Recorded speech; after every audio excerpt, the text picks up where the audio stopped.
Boa noite, desculpe nossos erros técnicos, mas então vamos lá agora, valendo, é verdade, esse bilhete. Aqui quem está falando é Patrícia Oliveira, sou ginecologista obstetra há mais de 20 anos e hoje, como nas últimas semanas, vamos dar início à nossa live falando sempre sobre assuntos ligados à gestação. Então, para você que está chegando agora, anote no seu caderninho, toda segunda-feira e toda quinta-feira, às 7h16 da noite, vocês têm um horáriozinho marcado aqui comigo para a gente falar sobre assuntos diversos ligados à gestação. Hoje, inclusive, eu fiz uma enquete aqui no meu Insta para perguntar sobre quais outros assuntos vocês gostariam de ouvir, né? E teve muito assunto bem legal. E hoje, então, um título, né, um tópico que vai englobar vários assuntos é sobre doenças crônicas e gestação. Isso é sempre uma dúvida no consultório, né? Quando as mulheres chegam para fazer a consulta pré-concepcional e tem alguma doença crônica ou acham que tem alguma doença, mas não tem certeza e gostariam de saber porque não sabe se isso vai prejudicar ou não a gestação. Então é sobre isso que a gente vai falar hoje. Você que está aí nos acompanhando agora, aperte no aviãozinho e mande essa live, mande essa mensagem, né, que estamos começando agora para sua amiga, para sua mãe, para sua sogra, que precisa estar por dentro também de todos esses assuntos ligados à gravidez, porque nós precisamos, né, de apoiadores. Então, se você está grávida, procure seu apoiador para ele vir aqui com a gente e saber um pouquinho mais sobre gestação. Se você não está grávida e você quer ficar, sempre é bom, porque conhecimento nunca é demais. E se você já teve neném comigo, que eu estou vendo que tem várias, quem sabe a gente não vai para uma próxima gravidez. Então vamos lá.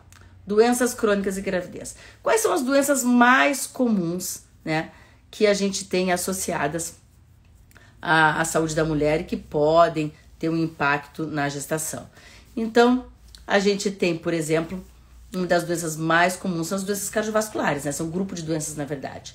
As doenças cardiovasculares, elas englobam todas as doenças que têm impacto sobre a gestação. A mais comum de todas é a hipertensão. E aí a gente vai ter a hipertensão crônica, que são aquelas mulheres que já sabem que são hipertensas. E essa é realmente uma doença crônica que tem que estar bem controlada antes de engravidar. Mas a gente vai ter as variações de pressão que pode acontecer na gravidez e que também trazem muita dúvida. Então vamos falar disso hoje também. Outra doença crônica bem comum e que pode ter um impacto bem negativo se não estiver bem controlada antes de você engravidar é o diabetes. Tanto o diabetes tipo 1 quanto o tipo 2, sendo que o tipo 1, por ser uma doença autoimune, ela é bem mais preocupante, né? Então a gente tem que dar... São aquelas pessoas que usam insulina, que são insulino dependentes. Então a gente precisa estar bem controladinho para a gente ter uma gravidez bem tranquila, sem impactos negativos, ou pelo menos que a gente saiba o que pode acontecer para a gente se precaver e na existência de alguma complicação a gente poder agir rapidamente. E esse é o nosso foco aqui, né? Então você que está chegando, antes da gente começar, vamos lá, mande um aviãozinho aí para o seu amigo, para sua amiga que precisa saber disso e vamos começar o nosso papo de hoje, né? Então vamos lá, vamos começando a falar sobre hipertensão. Hipertensão e diabetes, eu quero muito falar. Hipertensão, diabetes e hipotireoidismo, né? Doenças da tireoide no geral, e hipertireoidismo. Então essas doenças a gente tem que falar realmente com muito cuidado e a gente tem que tentar controlá-las antes de engravidar. Então, primeiro caso, hipertensão. A hipertensão é uma doença crônica. Ela geralmente ela acomete indivíduos mais velhos, mas ela também pode acometer indivíduos muito jovens. Então, tem paciente de 30 anos, de 20 e poucos anos que já são hipertensas. Neste grupo específico de pacientes, é bem comum eles terem uma causa e ser uma hipertensão secundária. Como, por exemplo, tem uma alteração no sistema renal que levou à hipertensão, né? Mas também a gente tem aquele grupo de pessoas cuja família tem uma história muito forte de hipertensão e nós acabamos tendo indivíduos muito jovens já sendo acometidos pela doença. Então esse tipo de pressão alta, a que surge já antes da gravidez, ela deve estar bem controlada. E uma coisa bem interessante, a gente tem que estar com a medicação correta. Então, se você é hipertensa e quer engravidar, procure o seu médico e receba as orientações necessárias para que você troque o antihipertensivo antes de engravidar, ou que você tenha uma orientação correta de no momento que engravidar você começa a usar tal antihipertensivo. Porque tem alguns antihipertensivos que não podem ser usados durante a gravidez. Tem outros antihipertensivos que eles não são a primeira escolha, são a segunda ou terceira escolha. Então eu tenho que ter essa carta na manga, eu tenho que saber, se eu engravidar eu troco para tal, ou eu já trocar para essa outra medicação, para conseguir ajustar as doses dessa outra medicação, para que no momento que eu engravide eu não tenha um risco maior, né, de nenhuma doença associada por seu efeito adverso. Ou seja, que eu não corro risco da medicação que eu uso para tratar a minha hipertensão, que ela tenha algum impacto na saúde do bebê, leve a alguma malformação, algum distúrbio, enfim, né? Então esse é o primeiro passo. Você que é hipertensa, quer engravidar, procure seu cardiologista, procure seu obstetra, seu futuro obstetra, e converse com ele sobre as medicações a serem usadas para controlar sua pressão, né, para que você tenha uma gravidez tranquila. Segundo ponto importante, para essas mulheres que engravidam, é muito comum, nos 3 primeiros meses da gravidez, ter uma queda na pressão. Então, isso faz parte da fisiologia da gestação. Então, toda mulher, nos 3 primeiros trimestres, nos 3 primeiros meses, no primeiro trimestre, tem uma diminuição da pressão arterial. Isso acontece em toda uma fisiologia ligada ao crescimento placentário, enfim. Mas é importante saber isso por quê? Porque nas mulheres que não são hipertensas, elas podem ter desmaio, ter mal-estar, estou sofrendo de pressão baixa, né? Mas você tem que ficar sabendo que a pressão baixa nos 3 primeiros meses faz parte dos sintomas, porque é comum acontecer, e a pressão baixa não mata, tá? Você que é hipertensa pode ter que diminuir a dose do seu antihipertensivo, porque às vezes diminui tanto a pressão nesses 3 primeiros meses que eu tenho que diminuir a dose ou até às vezes suspender o meu antihipertensivo porque a minha pressão ficou baixa demais. Olha que coisa interessante. Isso é um mecanismo de proteção da gestação para o seu bebê. Então, eu tive várias hipertensas que tiveram esse impacto. Então, se você é hipertensa, primeiro, antihipertensivo correto, ajustar a dose, ajustar a medicação. Segundo, lembre-se que a sua hipertensão, ela é ligada ao consumo de sal. Então, hipertensas, cuidem o consumo de sal antes de engravidar e durante toda a gravidez.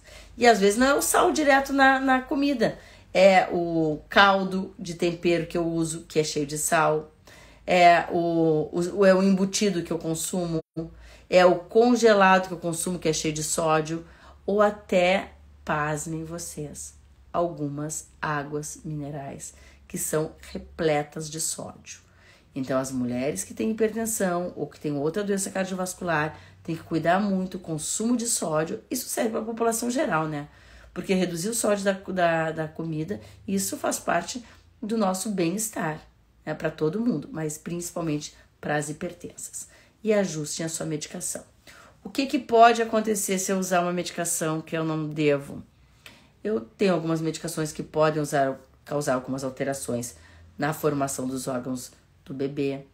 Tem algumas medicações que são diuréticos que expoliam, né, líquido e junto com o líquido alguns sais minerais, e isso pode ter um impacto negativo, principalmente na formação do líquido amniótico, né? Então eu tenho que tomar cuidado realmente, tá? Se você é hipertensa e engravidou sem querer, né? Porque sem querer, pra mim, é um pouco difícil, pessoal. Porque sem querer, assim, a gente sabe como é que a gente engravida. Então, se todo mundo engravidou, porque ou estava tendo relação sem alguma proteção, ou se descuidou e esqueceu a proteção que deveria estar usando, né? Então, alguma coisa tem aí, tá? Mas se você é hipertensa, engravidou e não teve essas orientações ainda do seu ginecologista nem do seu cardiologista, corra, vá lá, marca uma consulta de urgência, dá um jeito, negrinha, pra gente conseguir fazer esses ajustes, tá? Isso é muito importante. Tem algumas outras doenças cardiovasculares que também são importantes, né? E dentre elas, não sei se eu consigo classificar como doença cardiovascular, as mulheres que têm varizes. Eu tenho uma, tenho outra. Não, a gente tem 2 classes de varizes. Tem aquelas varizes pequenas, que aqui em Chapecó chamam de varicose. É só aquela varicose, que são as varizes superficiais. As varizes superficiais, elas podem não incomodar muito até o 4º mês, né? E começar a incomodar a partir do 4º mês de gravidez. Mas aquelas varizes mais calibrosas, elas já podem nos trazer complicações bem precoces. Então, se você tem varizes muito calibrosas, ou se você não tinha varizes tão calibrosas durante a gravidez, notou um aumento do calibre, preste atenção numa dica bem simples. Eu sei que é chato, mas é simples e pode não só ajudar você, como pode salvar vidas. E eu vou contar alguns causos para vocês. Então, quem tem varizes pode ter um aumento das varizes. E a gente tem que lembrar que variz é toda a veia dilatada e pode aparecer em qualquer parte do corpo. O mais comum, com o aumento do volume abdominal da gravidez, é que elas apareçam da cintura para baixo, né?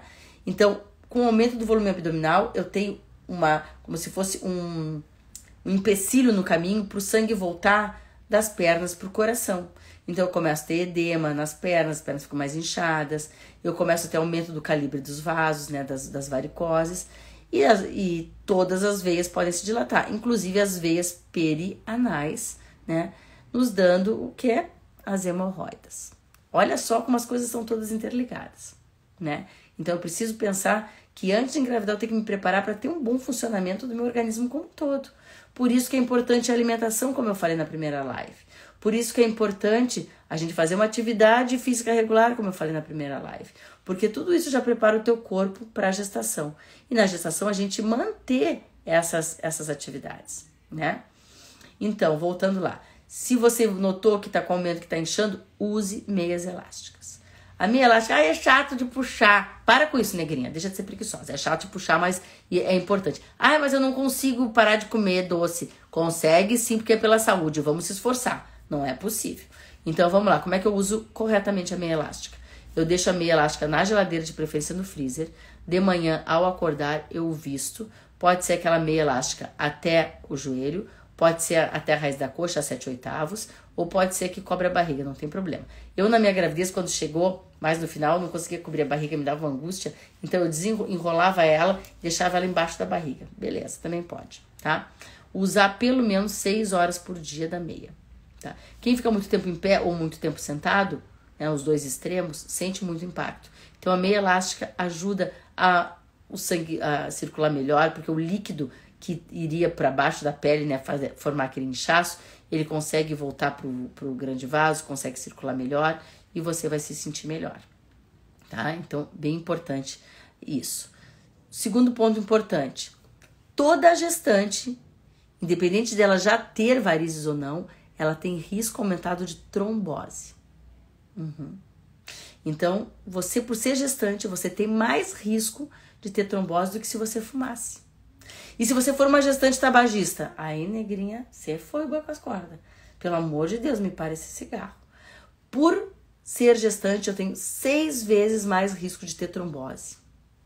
Vou dar um outro exemplo, só para você entender a magnitude da importância disso. Se eu sou tabagista, eu tenho 3 a 4 vezes risco aumentado de ter trombose.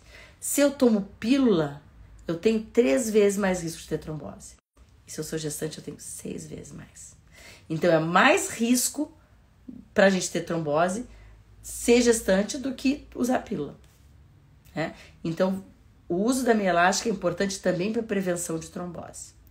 Então, se você for viajar, vai ficar muito tempo sentada, seja de carro ou seja de avião, use meia elástica durante toda a viagem.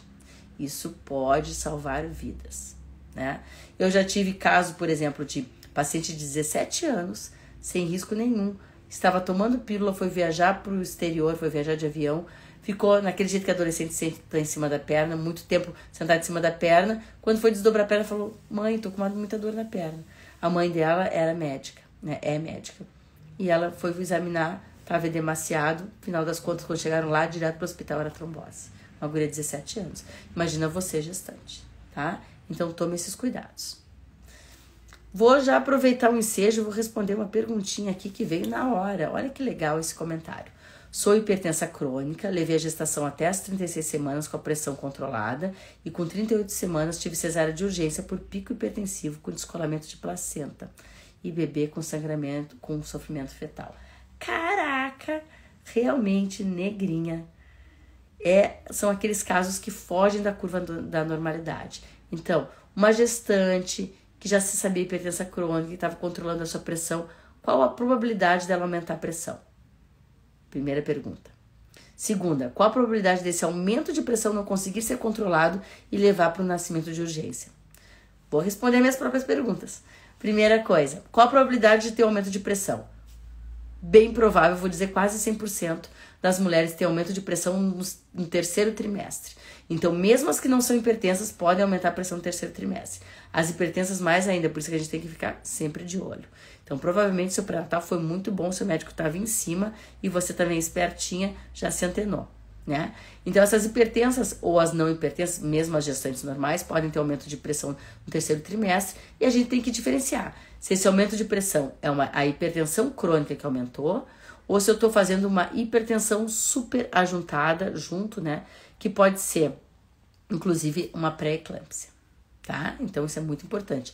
E uma das complicações dos picos de pressão é o descolamento de placenta. Precisaria ser cesárea de urgência? Em alguns casos, o descolamento de placenta ele leva ao início de um trabalho de parto em avalanche, que a gente diz, muito rápido, e a gente tem que ir pela via mais rápida. Se o bebê já tiver com a dilatação completa ou já tiver na via de parto, vem por baixo. Se vai demorar a via de parto vaginal, vem por cima, mas tem que vir rápido, tá? Muito, muito, muito importante. Essa tua contribuição foi muito boa. Vamos passar então para o nosso segundo tópico, né? Diabetes gestacional como doença crônica. Diabetes como doença crônica na gestação. Diabetes é uma doença com uma alta prevalência, ela é mais comum nas mulheres mais velhas, mas elas também podem acontecer em pessoas muito jovens, principalmente a diabetes tipo 1. E eu tenho que engravidar com a diabetes nos trinques, bem controlada. Por quê? Porque uma glicemia muito aumentada nos 3 primeiros meses aumenta o risco de malformações e de abortamento. Olha que importante. Olha que importante para você que é diabética e quer engravidar. Tá me assistindo agora, tá entrando na live agora. Então hoje a gente está falando sobre doenças crônicas e gestação. Falamos um pouquinho sobre doenças cardiovasculares e agora estamos falando de diabetes. A diabetes que já acontecia, que a pessoa já tinha antes da gravidez.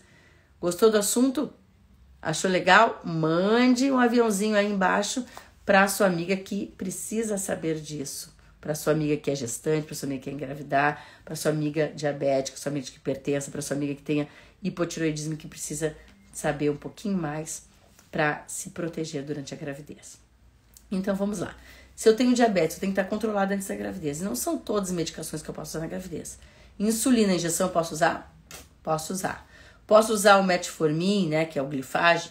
Posso usar. Eu posso usar...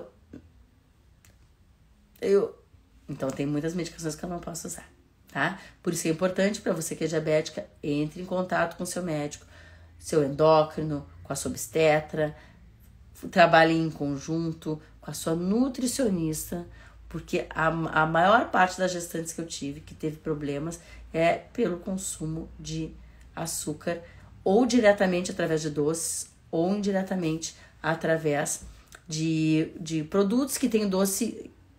Que possam também se transformar em glicose, que está meio ali disfarçado, como o pão branco, por exemplo, né? O pão em geral, né? Então, entre em contato com a sua obstétrica, entre em contato com o seu endócrino, controle os seus níveis glicêmicos antes de engravidar. Nos 3 primeiros meses, também é comum, naturalmente, pela fisiologia, a glicemia diminuir. O açúcar no sangue diminui, por isso que tem gente que desmaia. Então, tem muitas mulheres que desmaiam nos 3 primeiros meses, ou porque a pressão está baixa, ou porque a glicose está baixa. Então, também pode acontecer de você que é diabética e engravidou, diminuir os níveis, diminuir as quantidades da sua medicação de controle da diabetes, porque nos 3 primeiros meses é comum isso acontecer. Mas lembre-se que assim como a pressão alta, a partir das 20 semanas eu posso começar a ter um aumento do nível da glicemia, naturalmente pela própria fisiologia da gravidez. Por que isso acontece? Porque a partir das 20 semanas acabou a formação dos órgãos, o meu corpo precisa de substrato, precisa de caloria para o meu bebê crescer. E ele transforma essa necessidade em uma linguagem que eu consigo entender. Então as mulheres a partir das 20 semanas ficam loucas, taradas por doce. Até eu que não gosto de doce comecei a ficar tarada por doce. E doce ou carboidrato, né? E isso faz com que eleve os níveis glicêmicos. E naturalmente eu tenho, além da alimentação, eu tenho um aumento desses níveis glicêmicos.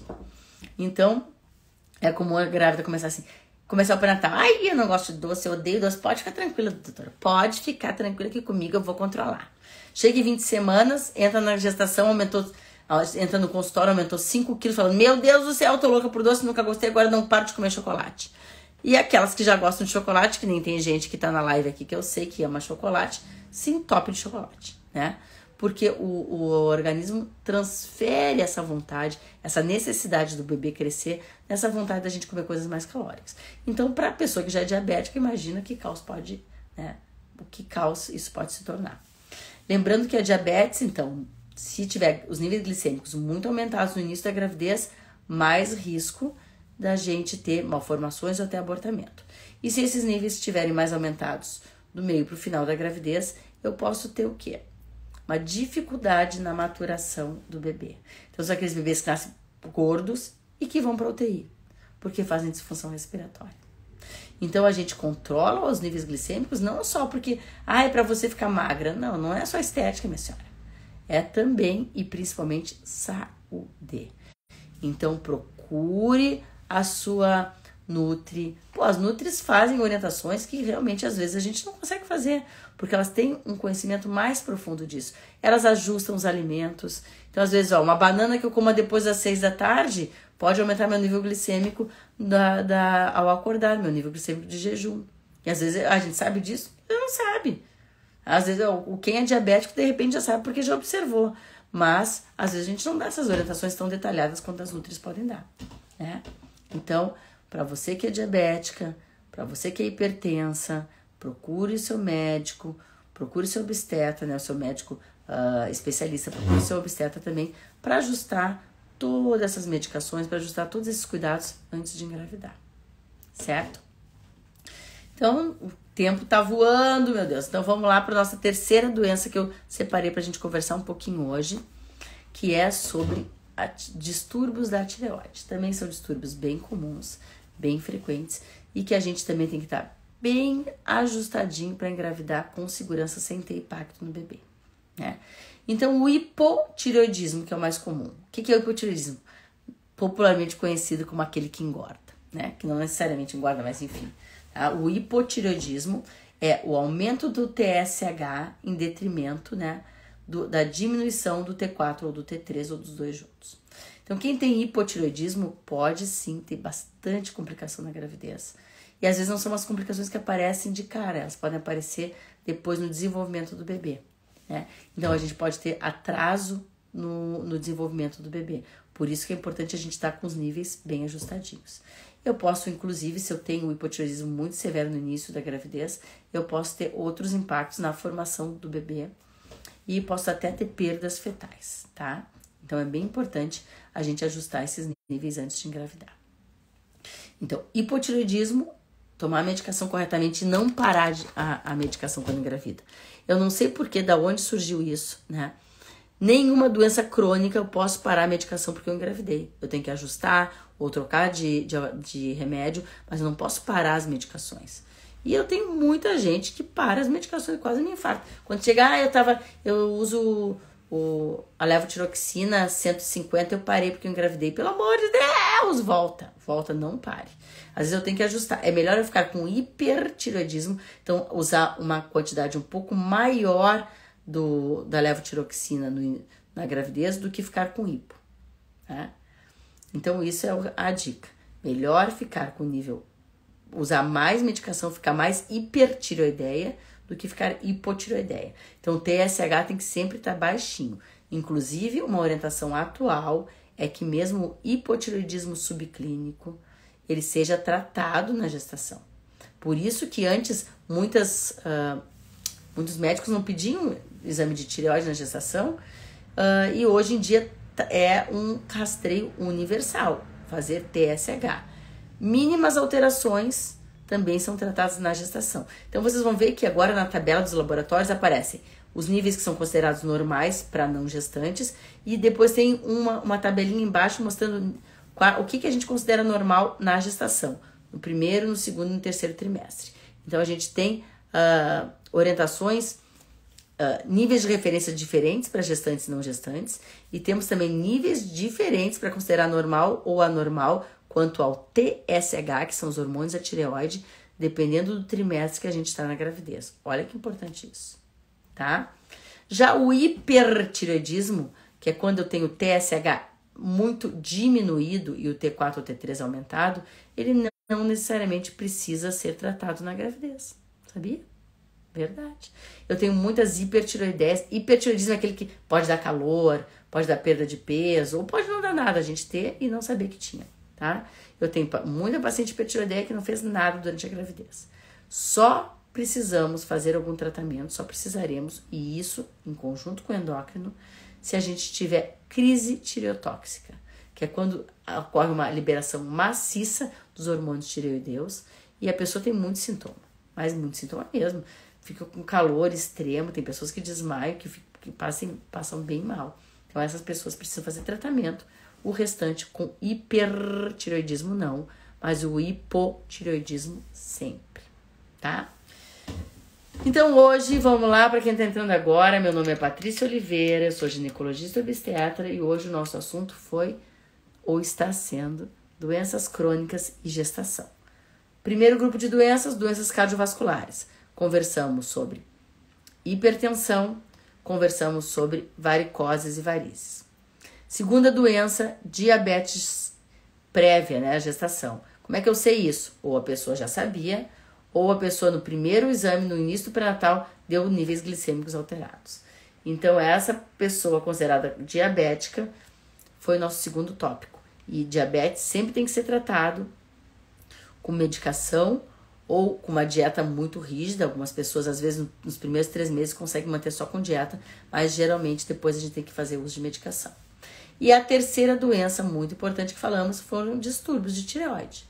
Então, o hipertireoidismo, que na maioria das vezes não precisa ser tratado, e o hipotireoidismo, que é quando eu tenho TSH muito aumentado, eu preciso tratar para não ter impacto no bebê, que pode ser desde uma perda fetal até doenças ou alterações que eu só vejo depois que o bebê nasce, como, por exemplo, o cretinismo, a dificuldade no desenvolvimento cognitivo, né, de aprendizado, a dificuldade do bebê no seu desenvolvimento ter um bom aprendizado, tá?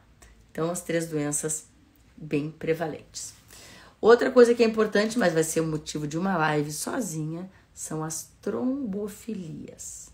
Isso, meu Deus, vai dar bastante pano para manga. E aí eu vou chamar para discutir comigo um hematologista, porque eu já fiz live, eu já fiz sobre isso, eu já fiz comentários e posts sobre isso, e tem um grupo de pessoas que defende o tratamento das trombofilias, mesmo aquelas que teoricamente não terem repercussão na gravidez, né? E que nos guidelines, nas orientações médicas, não estão dentro do rol que deve ser tratado. Tem um grupo de pessoas que defende o tratamento e eu fui quase linchada. Você não sabe o quanto de palavrão eu tive que ouvir, cara. Foi bem intenso. Então, não tô nessa vibe de ser xingada na internet, né? Eu tô aqui para prestar um serviço, tô aqui para ajudar você a se entender melhor essa gravidez, a ter uma gravidez saudável. É isso que eu quero, é isso que eu tenho como missão na minha vida. E não ser xingada, né? Ser apedrejada em praça pública. Então, sobre trombofilias, faremos uma live em dueto com um hematologista, tá? Também teremos outros duetos. Vamos fazer esse mês, que é o Maio Furtacor. O que é o Maio Furtacor? É um mês onde se alerta para necessidade de nós mantermos uma boa saúde mental na gestação e no puerpério. Então a gente discute não só distúrbios que podem acontecer, como depressão pós-parto, mas também como a gente fazer uma rede para a gente diminuir um impacto psicológico que é a gestação e puerpério. Olha que coisa legal. Então, em todo o país tem diversos eventos. O ano passado, nós, junto com o Grupo Acolher, participamos desse movimento do Maio Furtacor. Fizemos também algumas atividades do Maio Furtacor. E nesse mês, junto com a nossa psicóloga do Grupo Acolher, que é a Suzane, a gente vai fazer também alguns atos. Mas eu vou estar avisando vocês, né? Então, gostaria de reservar esses últimos minutinhos da nossa live de hoje, que foi sobre doenças crônicas de gestação, para receber perguntas de vocês. Podem colocar as perguntas aí que eu respondo. Outra doença crônica, eu vou aproveitar que temos mais um minutinho, vou falar de mais uma doença que não é tão comum, mas eu tenho tido bastante no consultório, sabe? Que é a epilepsia. Mães com epilepsia que engravidam. Cara, tem que ter muito cuidado. Neguinha, você que tá me ouvindo, que tem epilepsia, que é convulsão, engravidou, tome muito cuidado, porque eu tenho um grupo grande de medicações que eu não posso usar durante a gravidez. O fenobarbital, que é um dos mais comuns, eu posso, mas eu tenho muita medicação que eu não posso. Nem cronicamente, nem nas crises. Então, a epilepsia, a convulsão é uma das doenças que eu tenho que ter maior controle antes de engravidar. Porque as medicações utilizadas para o controle da epilepsia, um grande número delas, repito, não são todas, podem causar malformações bem graves. Malformações cardíacas e malformações de outros órgãos que são muito, muito, muito graves. Então, eu tenho que estar bem alerta, tá? E tem o outro tipo de convulsão que eu posso ter na gravidez, que é a convulsão ligada à pressão alta, né? Então, pressão alta na gravidez é pré-eclâmpsia. A convulsão associada à pressão alta da gravidez já é chamada de eclâmpsia. Um quadro muito grave, onde eu tenho que interromper a gravidez, onde a mãe tem que ir para a UTI, ficar em observação, e o bebê, quando prematuro, também, né? Então, prestem bem atenção. Vamos responder as últimas perguntinhas aqui, então. Uma das perguntas foi: TSH no limite, no início da gestação, gera um hipotireoidismo gestacional? Fazer uso de medicação? Então, o TSH no limite, aí tem uma divergência, que é mais ainda por cima, há grupos divergentes dentro da medicina. Tem um grupo que só vai tratar se o T4 também tiver alterado, com uma atenção especial para o T4 total. Então, tem um grupo que defende que não só o T4 tem que estar alterado, como tem que ser o T4 total, que o T4 livre na gravidez não deveria servir de parâmetro. E tem outro o grupo que trata todo mundo. O que eu vou te dizer? Na dúvida, é melhor tratar. Porque receber levotiroxina na gravidez, mesmo que eu fique com os níveis um pouquinho aumentados, é menos perigoso, tem menos impacto negativo do que não receber. Segunda perguntinha. Estou no segundo trimestre da gestação, tem algum risco ainda? Eu estou fazendo tratamento, tenho hipotireoidismo. Se você está fazendo tratamento e está bem controlado, mantenha a sua medicação para sempre, não pare, que você vai estar protegida. Então, quem tem hipotireoidismo e está tratando, relax, você está em tratamento. O problema é quem tem e não está tratando, tá bom? Então, estamos nos aproximando do final. Vocês que estão entrando agora e não conseguiram acompanhar a nossa live, não se preocupe. Eu vou deixar salvo lá no feed. Você pode ouvir de novo com calma. Você pode compartilhar com as suas amigas, ok? Não hesite em fazer perguntas, porque sempre que eu posso, eu respondo na maior rapidez. E às vezes eu demoro, mas respondo também, tá bom? Vou esperar vocês quinta-feira numa live que vai ser especial. Vou tentar fazer ela concomitante aqui no Instagram e com a rede vizinha, mas caso eu não consiga, vai ser lá no meu perfil do TikTok, que é @consultório. E agora que eu não me lembro se é Patrícia Oliveira ou se é a doutora Patrícia Oliveira. Vou depois deixar nos comentários ali também o link de vocês lá pro TikTok, quando eu for lançar na quinta-feira. Porque ela vai ser com foco mais no TikTok, mas eu vou tentar fazer ela concomitante, tá? Na quinta-feira vai ser sobre os direitos da gestante. Então, que é um assunto que deu bastante polêmica agora nessa pandemia, né? O que eu tenho de direitos? O que eu posso exigir? Trabalho, não trabalho, home office, não home office, quanto... E a licença maternidade? E a licença da minha família? Será que eu também posso ter licença estendida para o pai do bebê? Então, quinta-feira, vamos conversar sobre isso. Se eu não conseguir fazer concomitante aqui e no TikTok, vai ser só no TikTok. Tá bom? Então, espero ter ajudado, espero ter esclarecido as suas dúvidas e em breve nos encontraremos de novo, não é mesmo? Toda segunda e toda quinta vou estar aqui ajudando vocês a esclarecer assuntos e dúvidas ligados à gestação, parto e puerpério. Boa noite, vejo vocês então quinta-feira. Obrigado pela presença.